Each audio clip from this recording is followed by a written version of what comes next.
শনিবার থেকে কুমারগ্রাম ব্লকের বারোবিশর হাইস্কুল মাঠে শুরু হলো দুদিনের নাট্য উৎসব। বারোবিশর প্রত্যুষা কালচারাল ইউনিট ওই নাট্য উৎসবের আয়োজন করেছে। এদিন সন্ধ্যায় নাট্য উৎসবের উদ্বোধনী অনুষ্ঠানে উপস্থিত ছিলেন আলিপুরদুয়ারের মহকুমা শাসক দেবব্রত রায়, ভলকা বারোবিশা ১ নম্বর গ্রাম পঞ্চায়েতের প্রধান অনিমা রায়, বারোবিশা হাইস্কুলের প্রধান শিক্ষক বিমল কুমার বসুমাতা সহ অন্যান্যরা। জানা গিয়েছে, কলকাতা, রায়গঞ্জ, কোচবিহার ও পলাশবাড়ি থেকে আগত নাট্যদলগুলি দুদিনের নাট্য উৎসবে নাটক পরিবেশন করবে। প্রত্যুষা কালচারাল ইউনিটের সম্পাদক অনুপ কুমার দাস বলেন, মোবাইল ও ইন্টারনেটের যুগে ধীরে ধীরে নাটক হারিয়ে যাচ্ছে। যুব সমাজ মোবাইলের প্রতি ভীষণভাবে আসক্ত হয়ে পড়েছে। এই পরিস্থিতিতে নাটকের গুরুত্ব তুলে ধরতে দুদিনের নাট্য উৎসব করা হচ্ছে। দুদিন মঞ্চে মোট 7টি নাটক পরিবেশিত হবে। বারোবিশা থেকে বাবুল সরকারের রিপোর্ট, ইউবি লাইভ নিউজ। খবর যখন আমরা তখন। ভীষ্ম অপরাজেয়, কিন্তু তারপরেও শিবের কঠোর তপস্যায় ব্রতী হলে তুমি।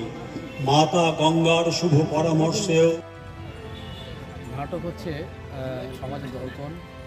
এই নাটকের মধ্য দিয়ে আমরা সমাজের যে সমস্যাগুলি, বাস্তবিক সমস্যাগুলি তুলে ধরে সেটাকে সমাজের সমস্যা যাতে সলভ হয় তার জন্য একটা চেষ্টা করা হয়। তো সেরকম একটা আমির থেকেই প্রত্যুষা নাট্য সংস্থা আমাদের বারোবিশাতে রয়েছে। এনারা দীর্ঘকাল যাবৎ ধরে নাটকের উৎসব করে চলে এসেছেন এবং আজকে তারই একটা পর্ব। আমরা আজকে এখানে এসেছি নাটক দেখবার জন্য এবং নাটক বারোবিশা অঞ্চলে একটি প্রতিষ্ঠিত শিল্প। আমরা চাই যে নাটকে আরও বেশি করে প্রসার ঘটুক, নাটকে আরও বেশি করে এই প্রজন্মের ছেলেমেয়েরা আসুক এবং নতুন নতুন ধরনের যে চিন্তাভাবনা এবং আরও যে বর্তমান সমাজের এই মডার্ন এরার যে সমস্যাগুলি আছে, ক্রিটিক্যাল যে কনসেপ্টগুলো, সেগুলো নিয়েও তারা উপস্থাপন করছেন।